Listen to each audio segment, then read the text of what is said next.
Om Namah Shivaya. Shivji Sada Sahai. Om Namah Shivaya. Guruji Sada Sahai. Seeing with the eyes of faith. Satsang of LALIT MATHUR. My obeisance to the lotus feet of Sri Guruji. I wish to express my deep reverence and gratitude to Guruji for all the wonders that he has wrought in our lives. We are truly blessed, for we have been taken into Guruji's fold. He is God incarnate, an embodiment of Lord Shiv, and at the same time an extremely human, approachable, understanding supreme power who guides you to the right path, urging you to rise above ritualism and orthodoxy. He has given a different meaning to our lives, our interpretation of religion, faith. Everything has been simplified beyond measure. Blessed was the day when we first came into Guruji's Sharan. The first time my father had been to him, he had asked for us. He knew where my husband was posted and that our daughter Aditi had a problem, the rubella syndrome. This was in April of 1995. I was delighted. I had contracted German measles in my first trimester.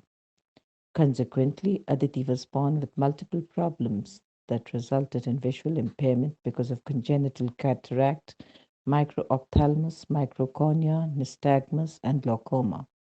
During her first 2 years, she underwent 5 eye surgeries, 3 for removal of the cataract, 2 because of glaucoma. In spite of all these interventions, her gross vision improved only slightly. All the time, the doctors at Ames painted a very bleak picture. Since her retina had been damaged, they felt there was little hope she would regain vision to a large extent. Besides her gross visual anomalies, her PDA, a duct outside the heart, had not closed. That was corrected surgically in her third year. All her developmental milestones had been delayed. After much physiotherapy, she started walking at 3 and we began sending her to school. Psychological testing had shown her IQ to be between 70 and 79. The psychologist concluded she had to be put under the care of special educators in a slow learners section. Things changed dramatically after we came under Guruji's protection. Aditi was then 12 years old and still at the special section of Sadhu Vaswani's school. After receiving Guruji's Adesh, his word or command, through my father, we promptly went to the mandir at Greater Kailash, New Delhi. It was a novel experience. We had never seen such a flashy, flamboyant guru. Guruji kept asking us to come back on specific days. On our fifth visit, he asked Aditi to start doing Surya Namaskar early in the mornings and have a glass of milk mixed with peanuts and mishri that he had specially blessed. She was to follow the instructions for 51 days. On the 21st day, she said she would see better. We were ecstatic. You cannot imagine what joy and comfort this provided to our anguished souls. Soon Guruji left for Chandigarh, where he remained for the next 3 years. Twice we went to ask him to do something more for our daughters. He told us that he would do so after he returned to Delhi. On the Baisakhi day in 1998, I was thrilled beyond measure. Guruji was on the phone. He asked us to come to the mandir at Sultanpur. Empire Estate is in this locality in the evening. Thereafter, I started urging him to do something more for Aditi. He did in his own fashion. Guruji first came to our home in June 1998. The very next morning, we were excited no end. Aditi could overnight read fine newspaper print. She could read her class textbooks with her with their abominable small print, which only a week ago she could not. If this is not divine intervention, what is? This miracle could have been wrought only by God Himself. Since then, there has been no turning back. All of Aditi's biological parameters have picked up. She cleared her class 10 and 12 in the first division and also in her first year of BA in social work. She's now continuing her graduate studies. We could not have imagined 13 years ago that she'd achieve all this. With Guruji's divine blessings, Aditi has come a long way. Not only has her vision, both distant and close, picked up, but her learning power has also increased tremendously. There is frequent improvement in her vision. At an eye test last year in 2006, we found she could read one more line in the eye testing chart.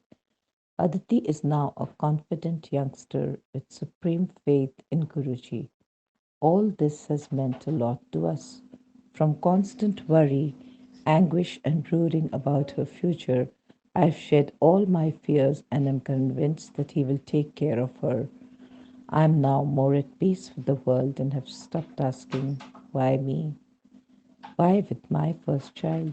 Guruji has not only changed our lives, but also given us the courage and strength to face problems more bravely.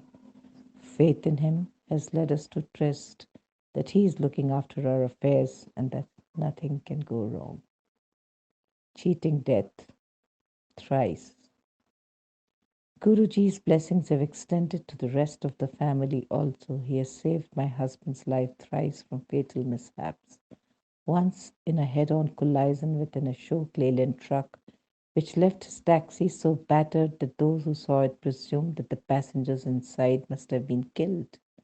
Moments before that accident, he had dozed off, yet came out unscathed with only a chipped tooth and a couple of stitches near his eyebrows and upper chin. Interestingly, he had offered Jal an elaborate puja at a Shiv mandir in Warangal before starting on this tour, something which he normally does not do, especially on official tours.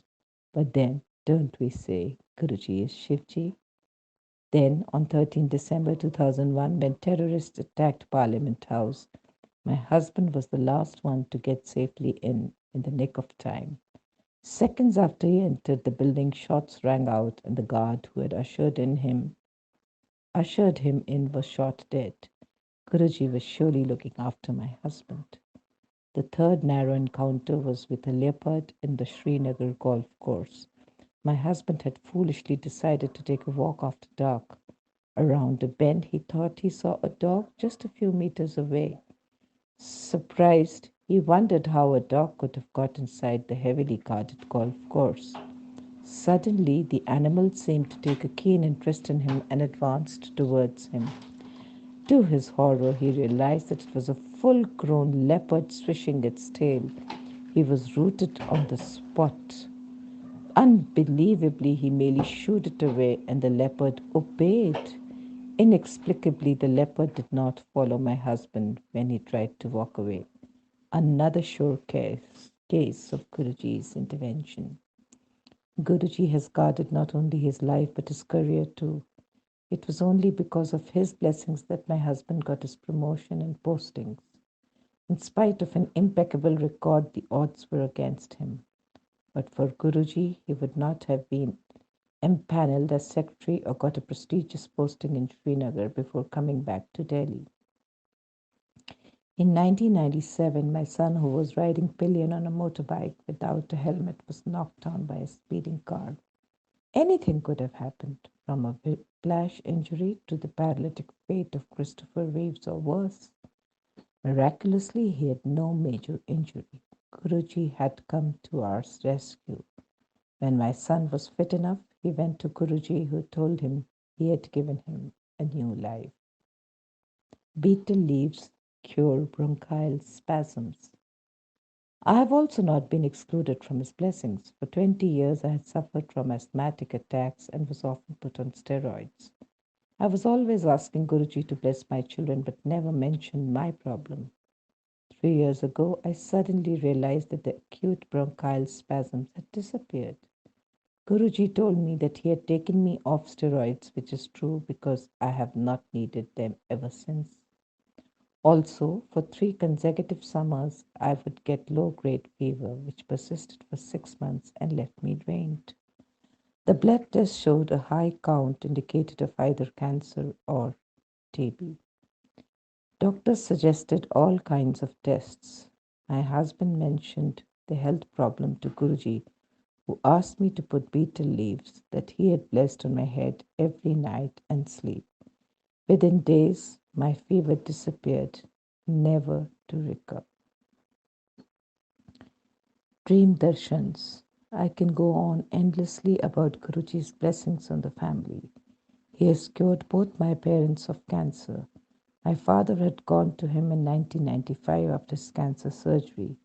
In his case, cancer has not recurred, while there have been several unfortunate cases in the family. My mother did not require chemotherapy after her surgery, during which she recalls she felt Guruji holding her hand throughout. During the darshan, Guruji had even given her a pink and gold sari to wear. Guruji has often given us darshan through our dreams. Once, my son Ashutosh dreamt that when we were visiting him, Guruji had asked us to come along to Bade Mandir. But when Guruji did not come, we had instead come home. Guruji rang up Ashutosh on his mobile and asked why we had not gone to the mandir. Then he told him that he could show him something. What followed were divine darshans. He saw a huge figure in a lawn moving away from him. Wondering who it was, he saw the jata, matted locks, and trishul of Shivji. The figure turned towards him. Shivji transformed into Hanumanji and then Ganeshji. Our son is truly blessed. I cannot express my deep gratitude and indebtedness for what Guruji has done for us. He took on from the point where the medical world had proved that there was nothing more that they could have done for Aditi.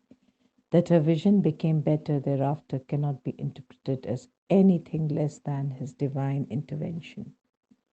Words cannot express the greatness of Guruji. He has transformed our lives, empowered and rejuvenated us with his faith, made us more tolerant of people around us, taught us to accept circumstances, and given us courage and strength to face life.